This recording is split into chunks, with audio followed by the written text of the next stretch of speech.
అదేవిధంగా సుందిల్ల అన్నారం బ్యారేజ్లకు సంబంధించిన సాంకేతిక నిపుణులతో పర్యటన చేసి ఒక అవగాహన కల్పించుకొని ఎన్డీఎస్ఏ నుంచి ఇతర సాంకేతిక సంస్థలు, సాగునీటి పారుదల శాఖ అధికారులు, ఈ 3 బ్యారేజీలు నిర్మించిన సంస్థలకు సంబంధించిన అందరినీ కూడా ఈరోజు ఈ సమావేశాలకు తీసుకురావడం జరిగింది. ఈ పత్రికా సమావేశంలో మిత్రులు శ్రీధర్ బాబు గారు, ఉత్తమ్ కుమార్ రెడ్డి గారు, అదేవిధంగా వివేక్ గారు, శ్రీనివాస్ రెడ్డి గారు, ఇతర మంత్రులందరూ పాల్గొని దీంట్లో ఎక్కువ వివరాలు లోతుకు నేను వెళ్ళదలుచుకోలేదు, కానీ కొన్ని అంశాలను స్థూలంగా మీడియా మిత్రుల దృష్టికి నేను తీసుకురాదలుచుకున్నాను. గోదావరి జలాల ద్వారా ఉత్తర తెలంగాణను సస్యశ్యామలం చేయాలని ఆదిలాబాద్, కరీంనగర్, నిజామాబాద్, రంగారెడ్డి, నల్గొండ, హైదరాబాద్ సాగునీటి, కరీంనగర్ ఈ జిల్లాలన్నిటి కూడా సాగునీరు, తాగునీరు అందించాలని 1975లో జలగం వెంగళరావు గారు ఆనాటి మహారాష్ట్ర ముఖ్యమంత్రి చవాన్ గారితో ఒక ఒప్పందం చేసుకొని ఈ ప్రాజెక్టుల నిర్మాణానికి మొట్టమొదట అంకురార్పణ చేయడం జరిగింది. వివిధ కారణాల చేత అప్పుడు నిర్మాణం జరగని ప్రాజెక్టును డాక్టర్ వైఎస్ రాజశేఖర రెడ్డి గారు ముఖ్యమంత్రి అయిన తర్వాత జలయజ్ఞంలో భాగంగా ప్రాణహిత చేవెళ్ల ప్రాజెక్టును నిర్మించాలని, దానికి సంబంధించిన సాంకేతిక అనుమతులతో పాటు టెండర్ ప్రక్రియను కూడా పూర్తి చేసి 2009లో పనులను ప్రారంభించడం జరిగింది. ఆనాడు 38,500 కోట్లతోని 16,40,000 ఎకరాలకు, అదేవిధంగా పరిశ్రమలకు, హైదరాబాదు నగర తాగునీటి కోసం నీటి కేటాయింపులతోని 160 టీఎంసీలను నీటి వినియోగాన్ని చేయాలని పనులను ప్రారంభించారు. తెలంగాణ రాష్ట్రం వచ్చేటప్పటికి దాదాపుగా 6,158 కోట్ల రూపాయలు ఖర్చు పెట్టి, తెలంగాణ రాష్ట్రం వచ్చిన తర్వాత 5,000 పైచీలకు కోట్ల రూపాయలను ఖర్చు పెట్టడం జరిగింది.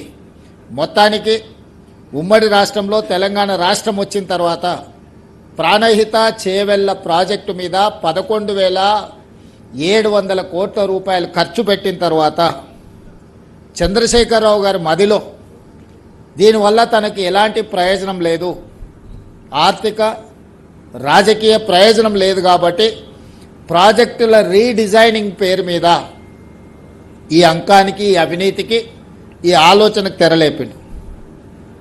పేరు మార్చిండు, ఊరు మార్చిండు, అంచనాలను మార్చిండు.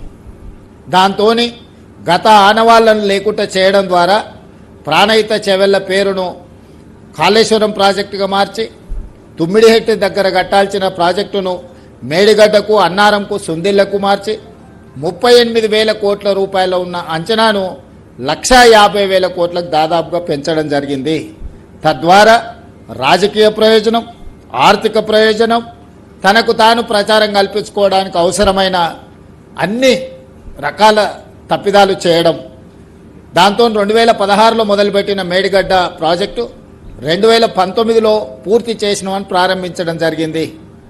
ఆ రోజు పెద్ద ఎత్తున ప్రపంచంలోనే ఒక అద్భుతం, ఈ అద్భుతమైన కట్టడాన్ని ప్రపంచంలో ఎవరు కట్టలేదు అని చెప్పి ప్రచారం కల్పించుకోవడమే కాకుండా ఆనాటి గవర్నర్ నరసింహన్ గారిని మభ్యపెట్టి అబద్ధాలను వారికి చెప్పి వారే ఇక్కడికి వచ్చి ఇది కాళేశ్వరం కాదు, హరీష్ రావు గారి పేరు హరీష్ రావు గారు కాదు, కాళేశ్వరరావు అని ఒక గవర్నర్తోనే ఇక్కడ అబద్ధాలు చెప్పించారు. ఆనాడు జరిగిన పనులను అన్నిటిని చూసి ఇది అద్భుతమైన కట్టడం అనే ఒక భ్రమలు కల్పించే ప్రయత్నం చేసి 2018-19 ఎన్నికల సందర్భంగా రాజకీయ ప్రయోజనం పొందిండ్రు. ఆ తర్వాత 2020లోనే ఈ మేడిగడ్డ బ్యారేజ్లో లీక్లు ఉన్నాయి, లేకపోతే నిర్మాణ లోపం ఉందని ఆనాటి ఇంజనీర్లు లేఖలు రాయడం జరిగింది. ఎలాంటి సంస్థకు పట్టించుకోలే, నిర్వహించలేదు. చివరికి 2023 అక్టోబర్, నవంబర్లో పూర్తిగా కుప్పగూలిపోయింది మేడిగడ్డ. ఆ తెల్లారే వెళ్ళి ఇక్కడ ఇంజనీర్ పోలీస్ స్టేషన్లో కంప్లైంట్ కూడా చేయడం జరిగింది. అన్ని దాచిపెట్టి 2023 ఎన్నికల్లో ప్రయోజనం పొందాలనుకున్నప్పుడు ప్రకృతి కేసీఆర్ యొక్క అవినీతిని, అహంకారాన్ని, దుర్మార్గమైన ఆలోచనను ప్రకృతే గుర్తించి పూర్తిగా ఇక్కడ ప్రాజెక్టు దెబ్బతిని దాచిపెట్టినా మూసిపెట్టినా దాగని నిజాన్ని ప్రకృతే బయటికి తీసుకొచ్చింది. ఆ రోజు నాతో పాటు శ్రీధర్ బాబు గారు, ఇతర మిత్రులు, రాహుల్ గాంధీ గారు ఇక్కడికి పర్యటనకు వచ్చి ఇక్కడ జరిగిన అంశాలను ప్రపంచానికి చెప్పడం జరిగింది.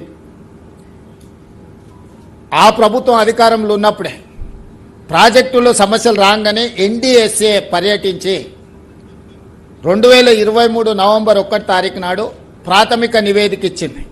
డిజైన్లలో లోపం ఉంది, నిర్మాణంలో లోపం ఉంది, నాణ్యతలో లోపం ఉంది, నిర్వహణలో కూడా లోపం ఉంది. కాబట్టి దీన్ని పూర్తి స్థాయిలో సాంకేతికంగా విశ్లేషించిన తర్వాతనే ముందుకు వెళ్తాం. ఈ ప్రాజెక్టుల మీదలో నీళ్లు నింపడం కూడా ప్రమాదకరము అని చెప్పి ఎన్డీఎస్ఏ మొట్టమొదటి నివేదిక చంద్రశేఖరరావు గారు ముఖ్యమంత్రిగా ఉన్నప్పుడే ఇచ్చిండ్రు. అప్పుడు కూడా ఎదురుదాడి చేసిండ్రు తప్ప తక్షణమే చర్యలు తీసుకోవడానికి ప్రయత్నం చేయలే. ఆ తర్వాత విజిలెన్స్ అండ్ ఎన్ఫోర్స్మెంట్ నివేదిక ఇచ్చింది. ఆ తర్వాత ఎన్డీఎస్ఏ పూర్తి స్థాయి నివేదిక ఇచ్చింది. ఆ తర్వాత కాంగ్రెస్ పార్టీ అధికారంలోకి వచ్చిన తర్వాత విచారణకు జ్యుడిషియల్ కమిషన్ వేస్తే పీసీ ఘోష్ గారు 645 పేజీల రిపోర్ట్ సవివరంగా ప్రభుత్వం వైపు నుంచి పొలిటికల్ ఎగ్జిక్యూటివ్ చేసిన తప్పులు, ఎగ్జిక్యూటివ్ ఆఫీసర్స్ చేసిన తప్పులు, నిర్మాణ సంస్థ చేసిన తప్పులు, ఇందులో అంచనాలను పెంచి ఏ విధంగా దోసుకున్నారు సంపూర్ణంగా నివేదిక ఇచ్చారు. చంద్రశేఖరరావు గారిని, హరీష్ రావు గారు 119 మంది నాకు తెలిసి అధికారులను, వివిధ ప్రతినిధులందరినీ కూడా ఇందులో ఎవరెవరైతే ఉన్నారో వాళ్ళందరినీ కూడా విచారణ చేసి వాళ్ళకి సరైన విధంగా వివరణ ఇచ్చుకోవడానికి కూడా పూర్తిగా అవకాశం కల్పించి విచారణ చేసి నివేదిక ఇచ్చిండ్రు. ఆ నివేదిక మీద అసెంబ్లీలో చర్చ చేసి మేము కేంద్ర ప్రభుత్వానికి దీంట్లో multi agencies, multi states issues ఉన్నాయి, ఫైనాన్షియల్ ఇన్స్టిట్యూషన్స్ ఇన్వాల్వ్మెంట్ ఉన్నది, ఒక రాష్ట్ర ప్రభుత్వం పరిధిలో ఉండే విచారణ సంస్థలు విచారణ చేస్తే సంపూర్ణమైన విచారణ జరగదు అని చెప్పి శాసనసభలో సుదీర్ఘమైన చర్చ చేసి ప్రతిపక్షాలందరికీ అవకాశం ఇచ్చి అందరితో చర్చించిన తర్వాతనే రాష్ట్ర ప్రభుత్వం సిబిఐ విచారణకు సంపూర్ణంగా విచారణ చేయండి, ఇందులో బాధ్యులందరినీ శిక్షించండి అని పంపించడం జరిగింది. ఇప్పటికి దాదాపుగా 8 నెలలు దాటి 9 నెలలు కావస్తుంది. కేంద్ర ప్రభుత్వం సిబిఐ విచారణను ఇంతవరకు ఆదేశించలేదు. గతంలో కేంద్ర మంత్రి కిషన్ రెడ్డి గారు మీ వల్ల కాదు, మీరు చెయ్యరు, మీకు విచారణ చేసే సామర్థ్యం లేదు, సిబిఐకి ఇస్తే 48 గంటల్లో కేసీఆర్ను, హరీష్ను జైల్లో పెడతాము, మాకు ఇవ్వండి అని కేంద్ర మంత్రిగా వారు డిమాండ్ చేయడం జరిగింది. మరి ఈరోజు మేము సిబిఐ విచారణకు ఆదేశించి దాదాపుగా 9 నెలలు కావస్తుంది. కేంద్ర ప్రభుత్వం దీని మీద స్పందించకపోవడం వల్ల ఈ మధ్యకాలంలో మరొక లేఖ రాసినాం మేము, మీరు విచారణను తక్షణమే చేపట్టండి, దీనికి సంబంధించి ఇంకా ఆలస్యం అవుతుంది, ముందుకు వెళ్ళాలి, ఎవరెవరైతే ఇందులో తప్పిదాలకు పాల్పడ్డారో వాళ్ళందరినీ శిక్షించాల్సిన అవసరం ఉంది. ఇందులో ఉన్న అధికారులు కొంతమంది రిటైర్ అయిపోతున్నారు, కొంతమంది రకరకాల పరిస్థితుల వల్ల తప్పించుకునే ప్రమాదం ఉన్నది, తక్షణమే విచారణ చేయండి అని చెప్పి ఈ మధ్యకాలంలో మరొక లేఖ రాయడం జరిగింది. ఈ నేపథ్యంలో ఈరోజు విచారణ చేసి ఇందులో ఉన్న వాళ్ళని శిక్షించడం ఒక కోణమైతే, 1,000 కోట్ల రూపాయలు, 1,50,000 కోట్ల రూపాయల అంచనాలతోటి ఇప్పటికే 1,00,000 కోట్ల రూపాయలు కాంట్రాక్టర్లకు చెల్లించడం జరిగింది. ఈ ప్రాజెక్టుల మీద 1,00,000 కోట్లు ఖర్చు పెట్టిన కాళేశ్వరం ప్రాజెక్టు ఇప్పటి వరకు 1,00,000 ఎకరాలకు కూడా నీళ్లు ఇవ్వలేకపోయినాము.